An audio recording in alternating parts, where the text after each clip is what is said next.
This video is sponsored by Squarespace. A thin, stackable burger patty requires totally different technique as compared to a thick boy. Most of all, a thin patty requires ridiculously high heat. We're going to do some out on the grill and inside in a pan. The name of the game here is get the outside of the patty really dark brown before the inside gets horribly overcooked. And coating the meat in oil will help transfer heat to the crust.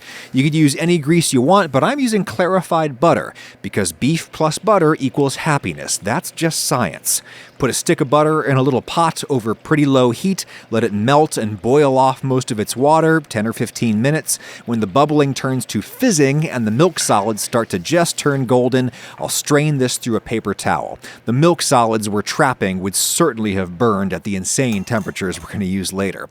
This part you also don't have to do, but it really helps. I'm cutting a parchment paper square for each patty that I plan to cook.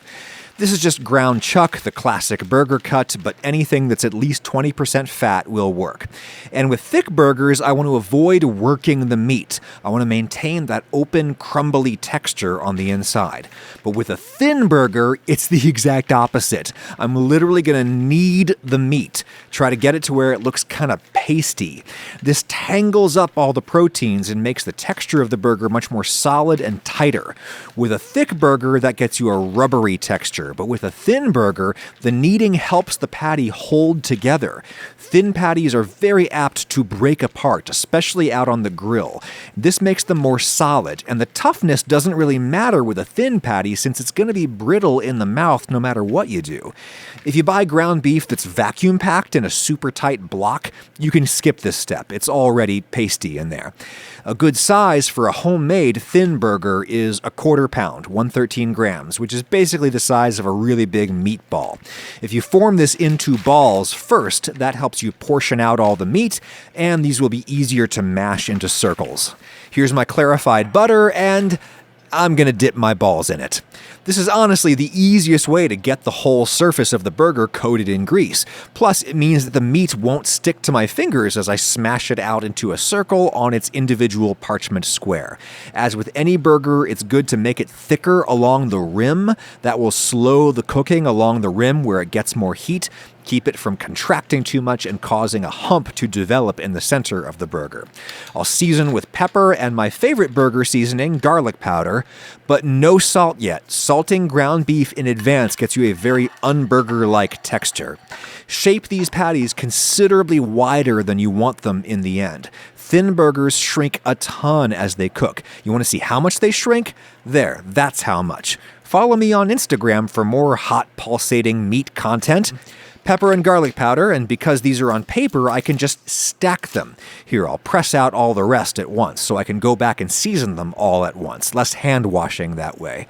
By the way, certain commenters, just because I don't show myself washing my hands in the videos doesn't mean I don't wash my hands. Do you really want to see the 30 or 40 times I wash my hands over the course of a shoot? You might have to warm up this butter if you're doing a lot of burgers. The cold meat cools it down and it goes solid. Yes, I'm only seasoning one side of the burgers. I'm not bothering to peel them off and season the other side. I did a side-by-side test, and with a burger this thin, I could not tell the difference between one I seasoned lightly on both sides versus the one that I seasoned heavily on one side. And this is why the paper is so great. Burgers this thin and wide occupy a huge amount of horizontal space for not much food. If you put them on paper, you can stack them without sticking them together. Keep these cold and they'll be less likely to fall apart when you transfer them to the heat.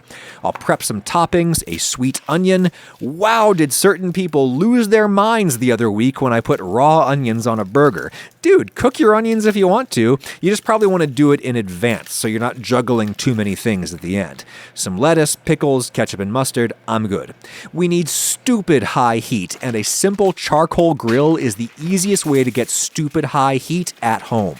Filler up. Natural chunk charcoal burns a little hotter than reconstituted briquettes, but it's not a huge difference. A bundle of paper towel makes great kindling, and if you grease it up, there's no way it can fail, even in the wind. It acts like an oil lamp. Starter on top, lighter up, and in 15 minutes, everything in here will be white hot. That right there is enough to cook a few burgers, but if you need the heat to last longer, you can drop a fresh layer of charcoal on top. Just spread it out nice and even, or some areas will end up being way hotter than others. Give the grill grate a few minutes to heat up before you scrape off any leftover sludge, let it burn off. And when it's time to lay on the burgers, peel them halfway off the paper first.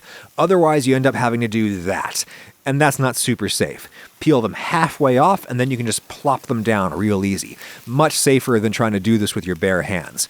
Now is a convenient time to finally season these with salt, and now is when I run inside and wash my hands real quick, because these will be ready to flip in like 90 seconds.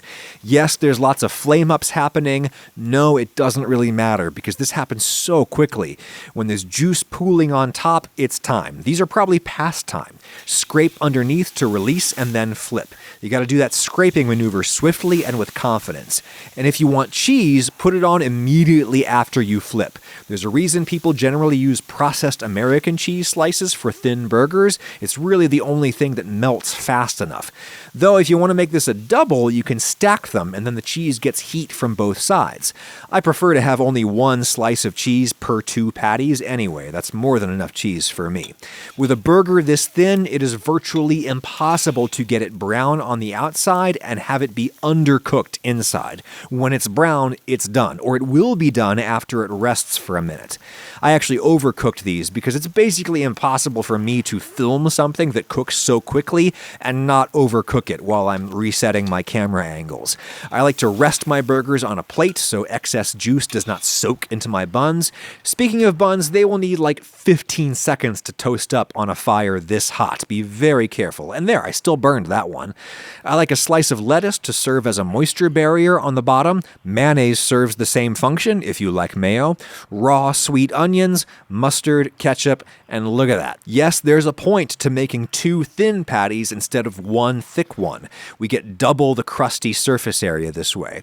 I have less than 0 interest in a burger that has no pickles, but you do you. Now, because I was filming and that slowed me down a little bit, I definitely cooked these like 30 seconds too long, but regardless, thin burgers are going to be gray on the inside. There is no way to make one that is crusty on the outside and pink on the inside. If you want that style, make a thick burger. I have a recipe in the description. Let's do one inside in the kitchen. You'll need your widest pan. Cast iron is a great choice since we need something that can retain a lot of heat. And on my gas stove, it's maximum high heat. On my old electric stove, which was more powerful, I would use medium high. Every stove is different, every pan is different, and you just gotta learn yours. You want the highest heat that won't immediately burn the meat. If you're using cast iron, you want to see the residues inside it smoking. And speaking of smoke, I am only doing this inside because I am lucky enough to have a very effective ventilation system. If you don't, I would say don't make thin burgers at home inside. Either make them outside or make thick burgers because you can cook those much more slowly at a lower heat. Now I'm pressing those into the surface a little bit to make sure there isn't a steam bubble that's going to keep the center from touching the pan and browning. But note, these are not smashed burgers. Smashed burgers are a totally different technique, and we'll try that another day. Season these with salt. Again, if you see juice pooling on top, that means the core of the burger is starting to cook. It's time to flip. Give it a good scrape before you flip. Arg, there you can see another disadvantage of doing these inside. Even with my widest pan, I have barely enough space to cook 2 thin patties at a time, which is 1 portion. There's a reason burger joints use massive flat-top griddles. You can buy a home griddle, but make sure it's one that gets really, really hot. I put on my cheese immediately after the flip. I'll stack these up to help it melt. I've got some room in there for the bun, which again will take seconds in this heat. Get everything out, and honestly, if you want cooked onions, there's so much heat in here you could get them pretty brown in like a minute. Lettuce, onions, Mustard and ketchup, I like to put the condiments on the bottom so they hit your tongue first as you eat. And look at that glorious stack with the clarified butter crust on it. Not something you want to eat every day, but once in a while, it's pretty much the greatest thing ever. Maybe not a thing that's really optimized for normal people at home. For that, you really want Squarespace.